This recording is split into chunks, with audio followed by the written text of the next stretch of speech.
riyaziyyat təhsili alıram, fizika təhsili alıram, fəlsəfə təhsili alıram. Hər hansı bir sahədə, sosial elmlər, humanitar elmlər, dəqiq fərqi yoxdur. Tip təhsili alıram, tip. Universitetdə məsuliyyət dərsi keçirilir, hər hansı bir ixtisasda keçirilmir. Yaxşı. Birinci məsələ budur ki, universitetdə bir ixtisas açsın, düzdür, etika, estetika dərsləri keçirilir, amma etika, estetika bəzən gəlir, çəngəl bıçağı necə tutmaq lazımdır? Əzizim, o etika, estetikanın o lap axırıncı mərhələsidir. Birinci məsuliyyət öyrət. Etikanın, əxlaqın birinci məsələsi elə vicdan məsuliyyət məsələsidir. Onu çəngəl bıçağı eyb yoxdur.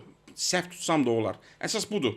İndi nəyə görə deyirəm çəngəl bıçaq? O vaxt 2-ci sinifdə oxuyanda bir riyaziyyat müəllimimiz var idi. O bizə danışırdı. Deyir ki, universitetdə etika, estetika dərsi vardı. Sonra bizə başa salırdı ki, etika, estetika nə deməkdir? Onun misalı deyir ki, çəngəl bıçağı necə tutmaq lazımdır. Demək, indi misallarından biri. Necə edək? Qəşəng sualdır. Ən vacib məsələ budur.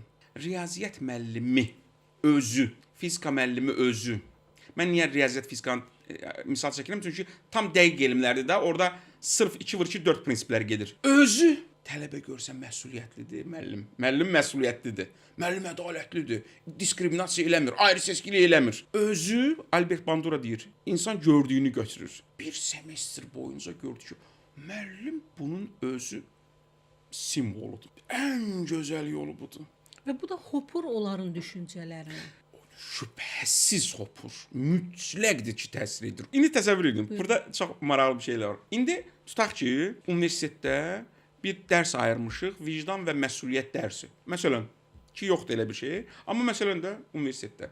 Və axtarırıq, bir müəllim gətiririk bura. Bu müəllim özü bu sahənin mütəxəssisdir. Vicdan və məsuliyyət dərslərini gəlir deyir.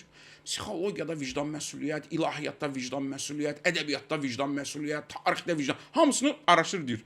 Amma özü məsuliyyətsizdir. Müəllim özü məsuliyyətsizdir. Müəllim özü ədalətsizlikdir. Ədalət dərsini deyir, özü ədalətsizdir. Tələbə ondan bir şey öyrənəcək, xeyr.